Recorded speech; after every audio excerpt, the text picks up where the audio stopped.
नमस्कार दोस्तों, स्वागत है आपका अपने यूट्यूब चैनल जीएस समाधान पर। दोस्तों आज हम देखेंगे रीजनिंग का पार्ट 9 जिसमें भी हम देखेंगे महत्वपूर्ण 10 प्रश्नों को। अगर आप चैनल पर नए हैं तो चैनल को जरूर सब्सक्राइब करें और वीडियो को लाइक करें, अपने दोस्तों से जरूर शेयर करें। देखते देखते आज हम पार्ट 9 पर आ गए हैं। जिसने अभी तक पीछे के 8 पार्ट नहीं देखे हैं वो जरूर देखें, ताकि आपको जितने भी अब जो सीरीज चल रही है, क्योंकि क्वेश्चन जो जो भी रीजनिंग के क्वेश्चन है धीरे धीरे लेवल थोड़ा सा टफ इसमें होता जाएगा। अगर आप तैयारी कर रहे हैं SSC GD, Delhi police, Agniveer या किसी भी स्टेट वनडे एग्जाम की, तो आपके लिए यह वीडियो बहुत महत्वपूर्ण है। तो चलो शुरू करते हैं आज का पहला क्वेश्चन। पहला क्वेश्चन को देखने से पहले हमने जो एक प्रश्न रखा था टेस्ट के तौर पर, 11वां प्रश्न, इसको हम देखते हैं। देखिए यहाँ पर क्या था, 1 के बाद 2, 2 के बाद 3, 3 के बाद 8, 8 के बाद 15, क्वेश्चन मार्क 105, 384। इसमें क्या हो रहा है आप लोग ये देखें। एक तो जब हम 1 से 3 में जाते हैं तो यहाँ पर हो रहा है 3 प्लस, ठीक। और उसके बाद या मैं बोल दूं 1 की मल्टीप्लाई 3 से करते हैं 3 आता है, और 3 की मल्टीप्लाई अगर हम 5 से करेंगे तो आएगा हमारा 15, और 15 की मल्टीप्लाई अगर हम 7 से करेंगे तो 15 7 जो होता है 105, और उसके बाद हमारा 105 को हम मल्टीप्लाई करेंगे 9 से, तब हमारा वो आगे आ जाएगा। लेकिन अभी यहाँ पर पूछा गया, ये वाला क्वेश्चन हमारा पूछा गया है, तो ये कैसे होगा। यहाँ पर क्या देखो, 2 से सीधे हमारा 8 हुआ है, 8 के बाद क्या होगा यही तो आपसे पूछा है। जब हम 2 की मल्टीप्लाई 8 में करेंगे तो कैसे आएगा। सीधे सीधे हम यहाँ पर देख सकते हैं कि 2 × 4, 2 4 जा 8, ठीक। और जो हमारा अगला आएगा, जब यहाँ पर 3 था, 5 था, 7 था, 9 था, तो संभावना है कि यहाँ पर 4 के बाद क्या आएगा, हमारा 6 आएगा ना, ठीक। तो ये हमारा क्या हो गया, 8 6 जा हमारा क्या आएगा 48, बिल्कुल ठीक है ना। 8 6 से हमारा क्या होगा 48 तो होगा। सही बोला हूं मैं। तो ये हमारा 48 है, लेकिन यहाँ पर ऑप्शन हमारे पास कुछ भी ऐसे नहीं है, क्योंकि थोड़ा ऑप्शन में शायद मिस्टेक हो गई है। तो इसका जो सही हमारा आंसर आएगा वो आएगा 48। तो अब हम देखते हैं आज का पहला प्रश्न। आज का जो पहला प्रश्न है ये हमारे रिलेशन से संबंधित है। तो जैसा जैसा पूछा है वैसा वैसा हम यहाँ पर इसका आंसर निकालते हुए जाएंगे। दिया है सलोनी कार्तिक के इकलौते बेटे की बेटी है। तो हमें यहाँ पर एक चीज क्या देखने को मिलती है कि इसने ये बोला है, जो ये सलोनी है ये कौन है, यह कार्तिक का इकलौता। ये हमारा है कार्तिक के इकलौता कोई बेटा है, ठीक। इसका नाम अभी हमें पता नहीं है। इकलौता बेटे की बेटी है हमारी सलोनी, ठीक। इसके बाद हम क्या देखते हैं कि निरुपमा दीपक की माता है। अभी हमें कंफर्म नहीं हुआ कि यहाँ पर कौन दीपक कौन निरुपमा, इसको छोड़ देते हैं। यामिनी के इकलौते बेटे अंकित से निरुपमा की शादी हुई है। अभी हमें समझ में नहीं आया कुछ क्या पूछ रहा है, लेकिन कार्तिक, जो हमें यहाँ पर कार्तिक पहले दिया था वही कार्तिक आ गया। कार्तिक दीपक के दादा हैं। तो जब कार्तिक, जो ये कार्तिक है यह दीपक का दादा है, दादा कैसे निकलेगा, बेटा का कहीं ना कहीं हमारा क्या होगा, बेटा का एक बेटा है कौन, हमारा दीपक, तभी तो दीपक का दादा कौन हुआ, हमारा कार्तिक हुआ ना, ठीक। थोड़ा बैक जाते हैं, क्या कहीं पर दीपक था, ये है दीपक। जो है दीपक की माता है कौन, निरुपमा। तो दीपक की माता है कोई, माता है, उसका नाम हमारा क्या है, वह है उसका नाम है निरुपमा। और कहीं ना कहीं अगर ये इसकी माता है और ये दीपक के पिता थे, क्योंकि ये दीपक के पिता थे तभी तो दीपक के दादा हुए, तो ये दीपक के पिता हो गए, तो ये इनकी क्या हो गई, ये इनकी वाइफ हो गई ना, ये इनकी वाइफ हो गई, ये हस्बैंड वाइफ हो गए, ये इनके 2 बच्चे हो गए। यामिनी के इकलौते बेटे अंकित, यामिनी के इकलौते बेटे अंकित की शादी निरुपमा से हुई है। अब हमें क्या समझ में आया कि निरुपमा की जो शादी हुई है किससे हुई है, वो हुई है अंकित से। इसका नाम है अंकित। ये तो बोला कि यामिनी के इकलौते बेटे अंकित से निरुपमा की शादी हुई है, तो एक बात तो समझ में आ गया कि अंकित की शादी, निरुपमा की शादी अंकित से हुई थी। और अंकित की माता कौन है? यामिनी की इकलौता बेटा ना, तो यामिनी का इकलौता बेटा ये अंकित के पिता, और ये इनकी कौन, ये या यहाँ पर लिख दूं, ये इनकी कौन थी? माता। कौन? यामिनी ना। यामिनी के इकलौता बेटे से निरुपमा की शादी हुई थी ना, तो यामिनी के इकलौता बेटा अंकित से निरुपमा की शादी हुई थी। सीधे सीधा हो गया। अब हमारे सारे बन गए हैं। ये यामिनी है, ये कार्तिक है, ये हस्बैंड वाइफ है। ये अंकित है, ये निरुपमा है, ये हस्बैंड वाइफ है। ये सलोनी है, ये दीपक है, ये आपस में भाई बहन है। ठीक, क्योंकि ये इनके दोनों के बच्चे हैं। तो कार्तिक अंकित से किस प्रकार संबंधित है? तो ये जो कार्तिक है, ठीक है, ये जो कार्तिक है, कार्तिक अंकित से, यही तो अंकित पूछा है इसने, अंकित से किस प्रकार संबंधित है भाई? कार्तिक का बेटा कौन है? अंकित। अंकित के पिता कौन है? हमारे कार्तिक। तो ये आपस में कौन हो गया? हमारे पिता पुत्र। तो यहाँ पर ऑप्शन क्या है? हमारा पिता। ठीक, ये हमारा रक्त जो संबंध होते हैं उससे हमारा प्रश्न है। बहुत अच्छा प्रश्न है, जैसा जैसा दिया था वैसा वैसा हमने पूछा और हमने इसका आंसर निकाल दिया। अब देखते हैं दूसरा प्रश्न। ये दिशाओं वाला क्वेश्चन है। जब देखो बहुत बार ऐसे प्रश्न पूछे जाते हैं कि एक पक्षी अपने घोंसले से 25 मीटर उत्तर पूरब की ओर मुड़ गया। देखो जब भी ऐसा प्रश्न आएगा तो सबसे पहले तो हमें एक बात का ध्यान ही देना है कि इसने बोला कि उत्तर पूरब ना, ये हमारा हो गया उत्तर। कभी कभी क्या होता है, दिशाओं को चेंज कर देता है, उत्तर को दक्षिण बोलते हैं, दक्षिण को पूरब बोलते हैं, पूरब को पश्चिम बोलते हैं, ऐसा प्रश्न बनता है। लेकिन फिलहाल हम देखते हैं कि उत्तर दक्षिण पूरब पश्चिम। इसने बोला कि एक पक्षी अपने घोंसले से 25 मीटर उत्तर पूरब की ओर उड़ रहा है। तो देखो उत्तर पूरब कौन है? उत्तर उत्तर पूरब। तो उत्तर पूरब अगर ये है तो एक पक्षी यहाँ से उड़ता है कितना? हमारा 25 मीटर उड़ता है। ठीक, उड़ गया, फिर वह दाहिनी ओर मुड़ा। देखो एक पक्षी यहाँ उड़ के यहाँ पहुंच गया, यहाँ से उड़ के यहाँ पहुंच गया, फिर वह दाहिनी ओर मुड़ा। देखो इसका जो राइट है वो ये है, लेफ्ट जो है वो इधर है ना। लेकिन जब ये अपने दाहिने मुड़ेगा तो अपने दाहिने ठीक 90 डिग्री के कोण पर तो मुड़ेगा। तो दाहिनी ओर मुड़ा और मुड़ के कितना चला? हमारा कितना चला? मुड़ के 7 मीटर उड़ गया। तो ये मात्र 7 मीटर हमारा कौन सा उड़ा? ठीक, ये 7 मीटर हमारा कौन सा उड़ गया। और फिर वह दाहिने मुड़ा। देखो अब इसका दायां कहाँ होगा? दायां इस तरफ, बायां इस तरफ। तो फिर यह दाहिने ओर मुड़ा, दाहिने ओर मुड़कर कितना उड़ा? ये उड़ गया हमारा कौन सा? ये उड़ गया हमारा 75 मीटर।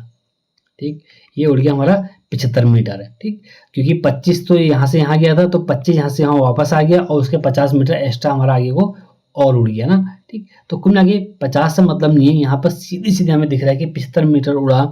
अब पक्षी अपने घोंसले से किस दिशा में है? तो आपको क्या दिख रहा है? यह है दक्षिण, यह है पश्चिम, यह है दक्षिण, यह है पश्चिम। तो कहाँ को उड़ाओ? और आपके पास जो 4 ऑप्शन है वहां पर वो क्या दिख रहा है? दक्षिण पश्चिम, क्योंकि जो इसकी दिशा है उड़ने की वो इस तरफ है ना, दक्षिण पश्चिम। तो इसका सही हमारा आंसर क्या हो गया? वो है हमारा सी, दक्षिण और पश्चिम। अब देखते हैं अगला प्रश्न। जो हमारा अगला प्रश्न है वही वैन आरेख वाला है, क्योंकि लगातार मैं आपको ऐसे प्रश्न प्रैक्टिस के तौर पर दे रहा हूं ताकि आने वाले जो भी हमारे ऐसे वैन आरेख वाले प्रश्न होंगे, जो भी टफ आएंगे, उनको हम आसानी से हम कर लेंगे। तो एक आपको वैन आरेख इस प्रकार दिया गया है और आपके पास 4 ऑप्शन है। तो हम क्या देखते हैं दोस्तों कि जो आपके पास हमारे जो ये 4 ऑप्शन है, इसका सटीक हमारा क्या बनेगा। जैसा जैसा दिया है वैसा वैसा आप पढ़ते जाओ, क्योंकि समय बहुत कम होता है रीजनिंग को करने के लिए। मुश्किल से 10 से 15 सेकंड में आपको एक आंसर निकालना होता है। आपको पहला ऑप्शन है मसाला, जीरा और धातु। देखो ये मसाला है, मसाला के अंदर हमारा जीरा आ जाएगा, लेकिन धातु हमारा अलग है, तो पहला तो हमारा गलत हो गया। दूसरा क्या है? कार, बस और साइकिल। देखो तीनों वाहन तो हैं, लेकिन कार अलग है, बस अलग है और साइकिल अलग है, तो दूसरा भी हमारा क्या हो गया? गलत हो गया। ठीक है, ये हमारा पहला गलत। दूसरा गलत। हम तीसरा देखते हैं, गन्ना, फल और दूध। देखो गन्ना एक अलग चीज है और फल अलग है और दूध अलग है, तो तीसरा भी गलत, तो चौथा अपने आप सही हो गया। लेकिन सही हो गया ऐसा मतलब नहीं है, इसको हम देखेंगे चौथा कैसे बनेगा। देखो ये मोटरसाइकिल है, ठीक है, लेकिन ये किस में आता है, ये हमारा आता है वाहन में, ठीक। और फिर हमारा कौन सा, स्कूटर, बिल्कुल ठीक हो गया, क्योंकि मोटरसाइकिल और स्कूटर दोनों अलग अलग चीजें हैं ना, ठीक है। तो मोटरसाइकिल ये हो गया, स्कूटर ये हो गया, और ये दोनों हमारे क्या हैं, ये हमारे वाहन। तो ये हमारा चौथा उत्तर हमारा क्या हो गया, सही हो गया। इस प्रकार डायग्राम हमारा बनेगा मोटरसाइकिल, वाहन और स्कूटर में। अब देखते हैं अगला प्रश्न। जो हमारा चौथा आज का प्रश्न है, यह है कि गणितीय चिन्हों के उस संयोजन का चयन करें जिससे कार्मिक रूप से जो हमारा ये स्टार है, इसके चिन्हों के स्थान पर रखे जाने पर दिया गया समीकरण संतुलित हो जाएगा। आपके पास देखो 4 ऑप्शन होते हैं, आपके पास जो सबसे सटीक ऑप्शन रहेगा, मैं तो सिर्फ उस पर जाऊंगा। कैसे जाऊंगा, जहां पर डिवाइड वाला चिन्ह है ना, जहां पर डिवाइड वाला है, आप उसको देखें। क्या ये डिवाइड वाला जो हमारा निशान है, क्या वो यहाँ पर अगर लगाऊंगा, क्या ये सही बैठेगा? क्या 497 4 से पूरी तरह डिवाइड होगा? क्योंकि लास्ट में 7 है, तो मुश्किल है कि नहीं होगा। तो पहला तो हमारा क्या हो गया, गलत हो गया। अब देखते हैं दूसरा वाला। दूसरा हमारा क्या है, देखो दूसरा डिवाइड हमारा कौन सा, यहाँ पर है, ठीक। तो इसका मतलब ये हमारा इक्वल होगा, और ये हमारा क्या होगा, ये हमारा डिवाइड होगा, ये डिवाइड होगा ना। तो इसको हम अगर देखें तो 4 से क्या 32 पूरी तरह डिवाइड होता है? यस, बिल्कुल होता है। 4 8 जा होता है 32, ठीक। तो एक बार इसको करके देख लेते हैं, क्या ये बैठेगा हमारा इसमें। देखो ये था हमारा 30, ये था 95, ये था 5, ये था हमारा 32, ये था हमारा 4, और ये था 497, ठीक। अब जैसा जैसा आपसे पूछा है वैसा वैसा आप करते जाइए। सबसे पहले हमारा है मल्टीप्लाई, फिर हमारा है यहाँ पर प्लस, फिर हमारा है माइनस, और फिर हमारा है डिवाइड, और फिर हमारा क्या हो गया, हमारा इक्वल हो गया ना। क्या इससे ये सॉल्व हो जाएगा? कर देते हैं। सबसे पहले बोर्ड मास का नियम लगता है, जिसको बोर्ड मास का समझ में नहीं आता, मैं आपको बार बार बोल रहा हूँ, आप एक लाइन याद रख लें, भाग जोग, क्योंकि इतने से ही हमारा काम हो जाता है। पहले भागा, फिर गुणा, फिर जोड़ना, फिर घटाना। क्या है, देखो 4 8 जो हमारा होता है 32, तो अब हमारा ये क्या हो गया, ये हो गया ये हो गया हमारा 30 इंटू 95 प्लस 5 माइनस 8 बराबर 497। अब क्या करेंगे, पहले हमने इसको डिवाइड कर दिया, अब हम मल्टीप्लाई करेंगे ना, ठीक है। अगर मैं 95 को 3 से या 30 से मल्टीप्लाई कर दूं, तो 30 का जीरो तो हम लगा देंगे, फिलहाल शॉर्ट में कर रहा हूं मैं। तो 3 5 जो होता है 15, बचा 1, और 3 9 जो होता है 27, और एक हमारा हो गया 28। तो ये हो गया हमारा 2850 प्लस 5 माइनस 8 बराबर 497। क्या ये हमारा सही तरीका है? क्योंकि ये तो बहुत ज़्यादा आ जाएगा ना, अरे बहुत ज़्यादा आ जाएगा, तो इसमें -8 करके ऐसा तो हमारा नहीं आने वाला है, जहाँ तक हमें समझ में आ रहा है, ठीक। तो ये दूसरा भी ऑप्शन हमारा क्या हो गया, गलत हो गया। अब हम यहाँ पर देखते हैं तीसरा ऑप्शन, ठीक। तीसरा ऑप्शन क्या है, देखो तीसरा ऑप्शन भी सेम है। अब इसमें क्या देखते हैं कि हमें देखना है डिवाइड ना, ठीक है। डिवाइड हमें देखना है, क्या क्या 32 5 से डिवाइड होता है? नहीं होता ना, तो इसको भी छोड़ो, ये भी गलत, ये भी गलत। देखो मैं इसलिए यहाँ पर थोड़ा सा इसको विस्तार से कर रहा हूँ, ताकि आपको समझ में आ जाए कि हाँ, इस तरीके से तो हमारे ऑप्शन नहीं निकलेंगे। थोड़ा सा तरीका हमारा ये सही बैठा था, इसको हम शॉर्ट में करके हम देख लेते हैं। मैं और स्पीड में कर सकता हूँ करने पर, लेकिन मैं अभी कर नहीं रहा हूँ, क्योंकि अभी हमारा ये पार्ट 9 चल रहा है ना। आने वाले जितने भी चैप्टर होंगे यहाँ पर बहुत तेजी से यहाँ पर रीजनिंग सॉल्व होगी। फिलहाल हम जो हमारा ये वाला है इसको हम देख लेते हैं। ये देखो 30 95 5 32 4 और 497 होने पर तो क्या, देखो अपने आप ही क्वेश्चन ये ऑप्शन सही हो गया ना। देखो ये हमारा इक्वल है, ये हमारा डिवाइड है, और ये हमारा माइनस है, ये हमारा मल्टीप्लाई है, ये हमारा क्या है, प्लस है ना, ठीक है। वही हमारा देखो ये हो गया हमारा 8 हो गया, और फिर हम क्या करेंगे, फिर हम इन दोनों की मल्टीप्लाई आपस में कर देंगे ना, तो 5 5 जो होता है 25, तो 2 हो गया, बचा 2, और 5 9 जो हो गया 45, ये हो गया हमारा 47, ठीक, 47 हो गया। उसके बाद देखो ये प्लस का निशान है, तो बिल्कुल हम इसमें प्लस कर सकते हैं, क्योंकि उसके बाद हमारा क्या होता है, प्लस होता है ना। ये हो गया 5, ये हो गया हमारा 10, और ये हो गया हमारा 505, और 505 में अगर हम -8 कर देते हैं तो हमारा आएगा 794, तो ये हो गया हमारा 497। तो इसका मतलब हमारा क्या, हमारा डी ऑप्शन हमारा बिल्कुल सही है। तो कहना ये चाह रहा हूँ कि आप इसको बहुत शॉर्ट तरीके से कर सकते हैं, जैसे मैंने ये वाला किया, ठीक, लेकिन आपको ये 4 ऑप्शन जहाँ पर दिए हुए हैं आपको सोचना और लगाना जरूर पड़ेगा, वरना 1 नंबर आपका चले जाएगा, इसके साथ साथ आप लोग माइनस में भी जाएंगे। अब देखते हैं अगला प्रश्न। अगला प्रश्न दिया गया कि दी गई आकृति में त्रिभुजों की संख्या ज्ञात करें। तो त्रिभुज हैं, देख ये दिया गया, देखो हमारा ये त्रिभुज दिए गए हैं। अब देखो जब भी ये त्रिभुज दिए गए हैं, हमें एक चीज समझ में आएगा कि इतने त्रिभुजों को एक एक करके गिनना पड़ेगा, ठीक, गिनना पड़ेगा। तो देखो कैसे, देखो ये हमारा 1 है, 2 3 4 5 6 7 8 9 10 11 12 13 और एक पूरा कौन सा हमारा 14। क्या ये सही आंसर होगा? ये आंसर सही नहीं होगा। क्यों नहीं होगा? क्योंकि 14 के बाद भी हमें देखने मिल जाएंगे, लेकिन हम उनको इस तरीके से ना कर अगर हम इसको अलग तरीके से करें, कैसे करें, पहले हम सिर्फ इतना जो हमारा ए वाले ट्रायंगल है इनको हम गिन लेते हैं ना, इतने वाले को हम गिन लेते हैं। देखो एक त्रिभुज तो हमारा ये होगा जो मैंने बनाया, दूसरा त्रिभुज कौन सा, ये हो गया, ठीक, तीसरा ये हो गया, चौथा ये हो गया, पांचवा ये हो गया, 1 2 3 4 5। तो हमें इस वाले इसमें क्या देखने मिले, 5 मिले। तो ये भी तो सेम है, तो यहाँ भी क्या मिलेंगे हमें, यहाँ भी हमें 5 देखने मिलेंगे, और यहाँ भी क्या मिलेंगे, हमें 5 देखने को मिलेंगे। देखो अभी तक हम सिर्फ 14 में थे, अगर मैंने इस तरीके से किया तो हमें क्या मिल गए, 15 त्रिभुज तो ये मिल गए। लेकिन क्या ये बिल्कुल सही है? 15 भी कहाँ से सही है, क्योंकि एक तो हमने इतना तो ये देखा ही नहीं। 15 एक हमारा क्या हो गया, ये हमारा 16, ठीक, ये हमारा क्या हो गया 16, और एक हमारा त्रिभुज क्या हमारा पूरा भी तो है, ठीक है, तो ये हो गया हमारा 17। तो टोटल हमारे पास ट्रायंगल कितने हैं हमारे यहाँ पर, तो 17 हमारे ट्रायंगल हैं। तो देखते हैं क्या ऑप्शन में है, बिल्कुल ऑप्शन में है, तो वो हमारा ऑप्शन हो गया हमारा डी 17 त्रिभुज। अब देखते हैं अगला प्रश्न। देखो फिर से हमारा प्रश्न है कि दिए गए विकल्पों में से लुप्त संख्या ज्ञात करें। तो जो यहाँ पर मिसिंग नंबर है वो आपने यहाँ पर देखना है कि मिसिंग नंबर है हमें कैसे देखना है।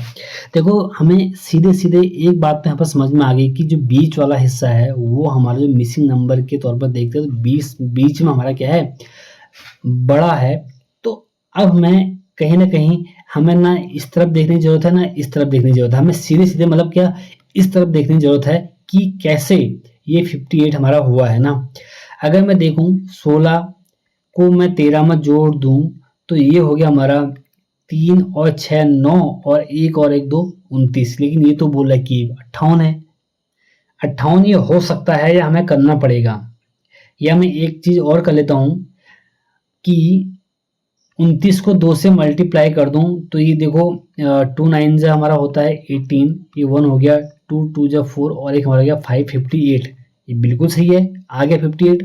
या कुछ और तरीका देख लेते हैं, हम कर देते हैं 16 को 2 से गुणा, 16 दूनी 32 तो ये हो गया सीधे, और 13 दूनी हमारा क्या हो गया 26 हो गया, ये हो गया 58। दोनों तरीके से हमारा सही है, आप कैसे भी निकाल दें। अब अगला देख लेते हैं। देखो 14 दूनी हमारा क्या होता है, ये जो हमारा 14 है, 14 टू जो हमारा होता है 28, 14 दूनी हमारा क्या होता है 28 होता है, और 8 टू जो हमारा क्या होता है 16। तो ये क्या है हमारा 8 और 6 कितना कि 14, और एक बचा 1 हमारा, तो ये हो गया हमारा 4 44। तो ये बिल्कुल सही है। या आप वैसे कर लो, या आप 14 को और 8 को पहले जोड़ लो, तो 14 और 8 हमारा क्या हो गया हमारा, ये हो गया हमारा 22, और 22 को आप 2 से मल्टीप्लाई कर देंगे, ये आ गया 44। कैसे भी आप आपके आंसर निकाल देंगे। अगर हम देखते हैं 18, तो 18 टू जो होता है हमारा 36, और 4 टू जो हमारा होता है 8। अगर इसको देखते हैं तो ये हमारा क्या आ गया 8 और 6 हमारा क्या होता है 4 और ये हो गया हमारा 44। तो बिल्कुल हमारा सही आंसर आ गया हमारा डी 44। अब तरीका आपका है कि आप किस तरीके से इसको लेके जाते हैं। तो मैंने आपको दोनों तरीके एक साथ आपको बता दिए हैं। तो अब इसी तरह जब भी आपके पास ऐसे प्रश्न आए तो बहुत स्पीड से इन प्रश्नों को कर सकते हैं। अब देखते हैं अगला प्रश्न। अगला हमारा है वही पासा वाला, हमारा पास फिर से क्वेश्चन है, क्योंकि मैं लगातार ऐसे प्रश्न लेके आ रहा हूँ ताकि आपका डाउट जो क्लियर हो जाएगा। ये हमारे टाइप 4 के क्वेश्चन है हमारे। नीचे दिए गए पेज में 4 अलग अलग स्थितियों को दिया गया है। 51 के विपरीत कौन सा अक्षर होगा, ऐसा यहाँ पर ये आपसे पूछ रहा है। 51 के विपरीत कौन सा अक्षर होगा। देखो 51 कहाँ पे है, आप पहले सीधे सीधे वहां पर देखें। देखो एक तो 51 यहाँ पे है और एक 51 हमारा यहाँ पर है। देखो आपको ये 4 पासे दे, 3 पासे दे, 2 पासे दे, आपको जब आंसर निकालने की बारी आएगी ना तो आपका आंसर सिर्फ 2 ही पासे से निकलेगा। मैं तो सीधे से आपसे बोल रहा हूँ कि जहाँ पर 51 है ना, ये दो 51 है तो एक को तो आप हटा दो। मैंने तो ये भी हटा दिया। लो एक तो 51 मैंने ये हटा दिया है, और इन दोनों में से भी आप इन तीनों में से देखो 51 को रहने दो, लेकिन इन दोनों में से आप एक को हटा दो। मैं इसको हटा देता हूँ। अब हमें सिर्फ इन 2 से मतलब है। क्या इन 2 से हमारा आंसर निकलेगा, देख लेते हैं। अब हमें ये देखना है कि क्या इन दोनों में कोई कॉमन है। देखो 56, 52, 54, 53, 55, 51, इन दोनों में कोई कॉमन कौन सा हमारा, मतलब जो हमारा मेन 51 या 53, 52 ऐसा कोई भी अक्षर अगर हमारा सेम नहीं आ रहा है तो हमें क्या देखना पड़ेगा। अब हमें ये इस वाले को तो रहन देते हैं, इसको हटाते हैं। सिर्फ इसको और इस पासे को और इस पासे को लेते हैं। ये पासा अभी हमारी नज़रों में नहीं है और ये तो खैर हमने पहले ही हटा दिया। ठीक, हमें 2 ही तो पासे देखना है। क्या इन दोनों में कोई आपको सेम दिख रहा है। यस बिल्कुल दिख रहा है, मुझे तो दिख रहा है। एक 52 दिख रहा है और यहाँ पर हमारा क्या है 52 है। यहाँ पर 53 है और यहाँ पर 53 है। अब देखो जहाँ पर 2 कॉमन हो गए तो संभावना है कि अब इसका सही उत्तर नहीं निकाल पाएंगे फिलहाल। ठीक, निकल जाएगा। देखो जहां पर 2 सेम होंगे वहां पर जो बचेगा उसके सामने वही उसका आंसर होता है। ठीक, जैसे 51 का जो विपरीत क्या होगा 55 हो जाएगा। ये आंसर आपका निकल गया सटीक। लेकिन दोस्तों मैं कहना ही चाह रहा हूँ कि कभी कभी संभावना है कि ये गलत भी हो सकता है। तो अब क्या करें, हमने इसको तो हमने पहले हटाया था, इसको फिर हटाया, इसको हमने अब इसको भी हटा देते हैं, ताकि क्या होगा आपका जो सटीक आंसर निकल जाएगा। आपने ये भी हटा दिया, ये भी हटा दिया। अब आप इन 2 को लो। मैं देखो शुरुआत में ही इन 2 को ले सकता था, लेकिन मैंने इसको अच्छी तरह सॉल्व करने के लिए ऐसा नहीं किया। इन दोनों में कॉमन क्या है, देखो इन दोनों में कॉमन क्या है, हमारा 51 है ना, 51 तो क्या और कोई कॉमन है, नहीं है। तो जब ये 51 ये आ गया क्लॉकवाइज लेंगे तो ये आएगा हमारा 52, क्योंकि हमने तरीका सीखा था जब भी ऐसा आएगा तो हम क्लॉकवाइज देखेंगे ना। फिर आ गया हमारा 53।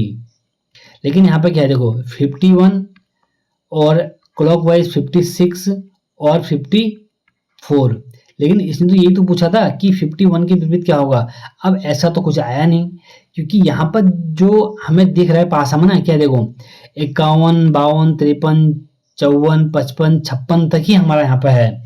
तो 51 के पीछे अपने आप ही हमारा क्या आ जाएगा 55 हो जाएगा। लेकिन अगर आप इस तरीके से भी डाउट कर रहे हैं तो सबसे आपका अच्छा जो सही आंसर था वह था ये वाला। कौन सा वाला, ये वाला जो हमने 2 चुने थे, क्योंकि हमने कहा था ना कि जब यहाँ 52 कॉमन है, यहाँ 52 कॉमन है, यहाँ पर क्या है हमारा, यहाँ पर और कुछ था, यहाँ पर 53 कॉमन था, यहाँ पर 53 कॉमन था। अब जो बचा वो उसका उत्तर होगा। जैसे 51 के पीछे क्या हमारा 55 और 55 के पीछे हमारा क्या है 51। तो ये हम दोनों तरीके से हमने कर लिया, हमने इस तरीके से भी कर लिया और हमने इस तरीके से भी करके देख लिया। तो ये था हमारा 7वां प्रश्न। अब हम देखते हैं 8वां प्रश्न। ये है हमारा जो हमारा ये मिसिंग नंबर है, इसको हमें देखना है। देखो क्या है, ये दिया हमारा 15, ये हमारा है 17, ये है हमारा 21, फिर हमारा है 29, फिर हमारा है 45 और यह है क्वेश्चन मार्क। जब भी ऐसे प्रश्न आते हैं मुझे तो कहीं ना कहीं लिखते ही इनका आंसर समझ में आ जाता है कि क्या कहना चाह रहा है। देखो 15 और 17 के बीच 2 का गैप है, 17 और 21 के बीच हमारा कितने का गैप है 4 का गैप है। 21 और 29 के कितना गैप है, देखो ये हमारा 8 का गैप है। अब आप थोड़ा सा यहाँ पर रुक जाओ, क्या समझ में आया, देखो ये 2 है, ये 4 है, ये 8 है। संभावना है कि 45 और 29 और 45 के बीच कितना गैप होगा हमारा, 16 गैप होगा। अब अगर इसको 45 में से 29 माइनस करेंगे तो आएगा तो 16 ही, ठीक है। तो 2 आ गया, 4 आ गया, 8 आ गया, 16 आ गया। जो अगला हमारा जो गैप है ये हमारा कितना है, तो ये हमारा 32 का ही तो होगा, क्योंकि 2 के बाद 4, 4 के बाद 8, 8 के बाद 16, 16 दूनी 32। इस 32 को अगर 45 में हम जोड़ देते हैं तो 5 और 2 हमारा होता है 7, और 4 और 3 हमारा होता है 7। तो क्या 70 आपका सही उत्तर है? बिल्कुल है हमारा, वो है ए 77। अब देखते हैं नेक्स्ट क्वेश्चन। ये हमारा 9वां प्रश्न है। दिया गया कि उस शब्द युग्म का चयन करें जो नीचे दिए गए शब्दों के युग्म में व्यक्त किए गए समान संबंध का सबसे अच्छा निरूपण करता है। यहाँ पे है देखो राजा और यहाँ पे है महल। ये कह रहा है कि जिस प्रकार राजा महल में रहता है उसी प्रकार आपको सटीक आंसर देना है। क्या मधुमक्खी शहद में रहती है? नहीं, तो मधुमक्खी छत्ते में रहती, ना कि शहद में। तो पहला तो गलत हो गया। क्या साध्वी मठ में साध्वी जो है मठ में रहती है? बिल्कुल, वो मठ में तो रहती है। क्या बर्फ इग्लू इग्लू इग्लू के जो घर होते हैं बर्फ के अंदर होते हैं? तो ये भी गलत हो गया। घोड़ा मान दे तो समझ में यार छोड़ दो, लेकिन ये समझ में आया कि जो साध्वी है ये कहाँ रहते हैं? मठ में। तो यही कहीं ना कहीं हमारा क्या बिल्कुल 100% हमारा क्या है, बिल्कुल ये बोलता है ना, ये बोलता है कि सबसे अच्छा निरूपण कौन सा है, तो हमारा ये है साध्वी और मठ। अब देखते हैं अगला प्रश्न। ये दिया गया कि एक निश्चित कोड भाषा में CANDLE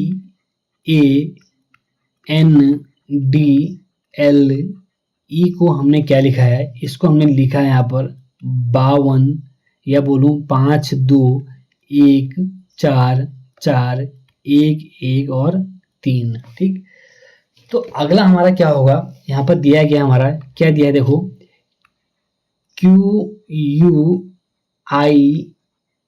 और T। मुझे तो यहाँ पर एक चीज सीधे से देखने में मिल रहा है कि जो ये सी है ना, सी ये कहाँ पर आता है, देखो ये आता हमारे 3 में, ठीक है। तो यहाँ पर इसलिए शायद 3 लिखा हो, क्योंकि इसने ये आगे पीछे करके लिखा है। कहीं ना कहीं ऐसा ही को समझ में आ रहा है, क्योंकि जो ये ए आता ना, ए कहाँ पर आता है? ए आता है 1 में, यही तो है। तो उसके बाद देखते हैं जो हमारा एन आता है ना, एन जो हमारा एन आता है ये आता है हमारे 14 में, लेकिन ये तो हो गया हमारा 41। अब ये क्या हुआ, अब 1 मिनट रुक जाते हैं, इसको हम दूसरे तरीके से भी कर लेते हैं।